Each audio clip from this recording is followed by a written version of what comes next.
वृंदावन की गलियों में राधा नाम की गूंज और भक्तों का सैलाब जहां उमड़ता है, वहां एक ऐसा संत है जिसने अपनी दोनों किडनी खराब होने के बावजूद भी भक्ति की शक्ति से पूरी दुनिया को चकित कर रखा है।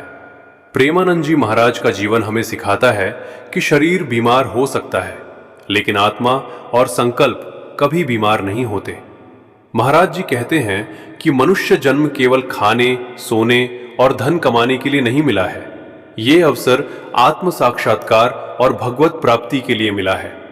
उनके अनुसार हम इस संसार में कुछ लेने नहीं, बल्कि अपना पुराना हिसाब चुकता करने और प्रभु से प्रेम करने आए हैं।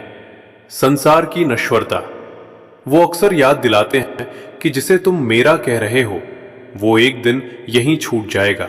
इसलिए मोह को छोड़कर प्रेम की ओर बढ़ना ही बुद्धिमानी है। नाम जप की महिमा। महाराज जी का सबसे बड़ा मंत्र है नाम जप। चाहे आप राम कहें, कृष्ण कहें या राधा, बस उस परम शक्ति का नाम लेते रहें। मन को वश में कैसे करें?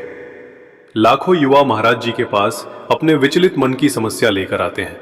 उनका समाधान बहुत सरल और सटीक होता है। कुसंग का त्याग। गलत संगत और अश्लील विचारों से दूर रहें। जो आप आंखों से देखते हैं और कानों से सुनते हैं, वही आपके मन का भोजन बनता है। अभ्यास। मन एक जिद्दी बालक की तरह है।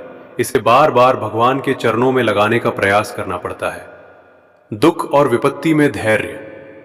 महाराज जी का अपना जीवन ही धैर्य की सबसे बड़ी मिसाल है। वो कहते हैं कि कष्ट हमारे पिछले कर्मों का फल होते हैं। जब दुख आए तो घबराएं नहीं, बल्कि ये सोचें कि प्रभु हमारे पापों का नाश कर रहे हैं। यदि आप भगवान के मार्ग पर चल रहे हैं और फिर भी दुख आ रहा है, तो समझ लीजिए कि वो दुख नहीं, बल्कि प्रभु की विशेष कृपा है जो आपको शुद्ध कर रही है। गृहस्थ जीवन और अध्यात्म। महाराज जी ये कभी नहीं कहते कि भक्ति के लिए घर छोड़ना जरूरी है। उनके अनुसार अपने कर्तव्यों का पालन पूरी ईमानदारी से करें। पत्नी, बच्चों और माता पिता की सेवा को ही भगवान की सेवा माने। हाथ काम में लगे रहें और मुख में प्रभु का नाम रहे।